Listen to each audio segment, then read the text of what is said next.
On était sans nouvelles de lui depuis dimanche et son départ précipité de Kaboul, envahi par les talibans. Ashraf Ghani, le président des missionnaires d'Afghanistan, se trouve aux Émirats arabes unis avec sa famille. Voilà ce que font savoir les autorités émiraties. Cyril Payen, vous qui vous trouvez sur place pour suivre l'évacuation du pays par les Occidentaux, vous avez pu obtenir des informations sur cette présence?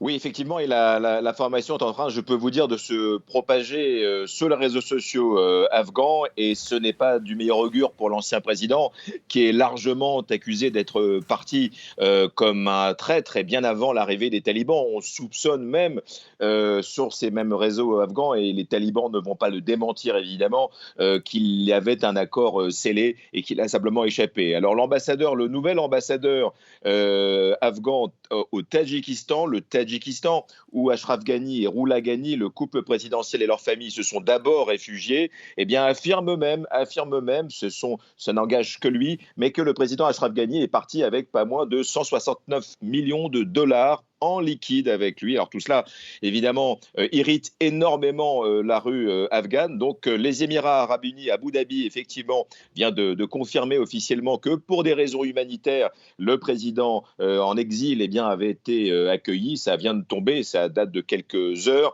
Il n'y a pas nécessairement de logique, vous le disiez, à l'accueil par un allié historique des talibans du président en exil, mais ce sont des raisons humanitaires. On laisse entendre que ce peut-être qu'une étape pour Ashraf Ghani, qui pourrait par exemple rejoindre les États-Unis, pays qu'il connaît bien. Mais il y a aussi, il faut le dire, en Afghanistan, des appels non seulement à ce qu'Interpol notamment intervienne, est-ce possible, pour récupérer cet argent si nécessaire, 170 millions de dollars tout de même, mais également, pourquoi pas, des appels à rapatrier l'ancien président pour le juger en Afghanistan. Donc c'est une fin de règne pour le moins piteux, comme on peut le dire en Afghanistan. En tout cas, depuis les Émirats arabes unis où vous vous trouvez, on se projette déjà dans l'après l'Afghanistan des talibans qui aiguisent déjà les convoitises dans la région. Oui, effectivement, le millésime des talibans en 1996, on l'aura bien compris, n'est résolument pas, à tort ou à raison, le même que le millésime 2021, puisque en 96, pardon, uniquement les Émirats arabes unis, l'Arabie saoudite et le Pakistan étaient les seuls pays au monde à avoir officiellement reconnu l'arrivée des talibans au pouvoir. Aujourd'hui, l'Émirat islamique d'Afghanistan, tenu depuis 2 jours par les talibans, eh bien, vous l'avez dit, était largement courtisé, avec des chancelleries qui ne se cachent même plus.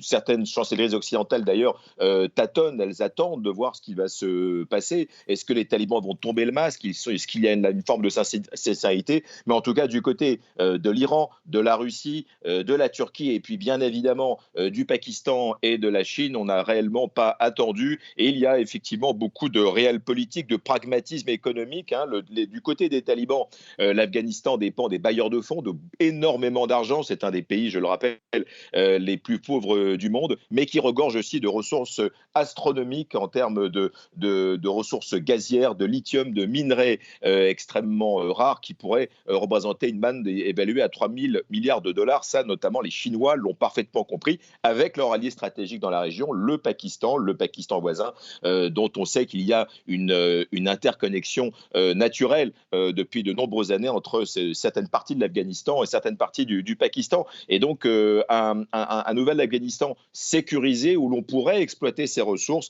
c'est évidemment bien vu de la part de Chinois notamment, de Russes ou de Turcs, qui jouent vraiment le jeu diplomatique des talibans pour l'instant. Ah oui, un autre sujet qu'on suit de près aux Émirats arabes unis où vous vous trouvez, Cyril, c'est ce deuxième vol d'évacuation vers Paris censé décoller dans la journée après celui déjà hier qui avait ramené 42 personnes sur le sol français. On sait à quelle heure ce vol est prévu?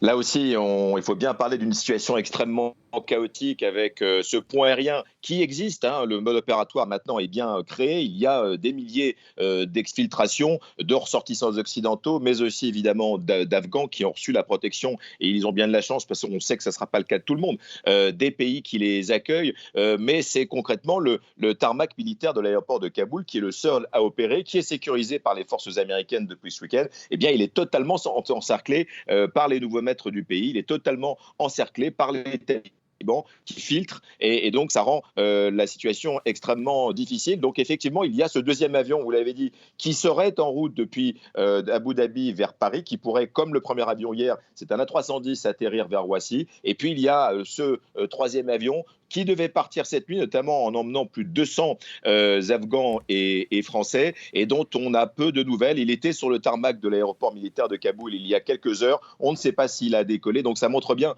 la volatilité, la difficulté sur le terrain pour faire voler des avions, pour faire sortir ceux des milliers de gens qui sont éligibles à partir d'Afghanistan dans les prochaines heures, dans les prochains jours. Merci Cyril Payen, en direct de Dubaï aux Émirats Arabes Unis. Et puis, il n'aura pas fallu plus de 24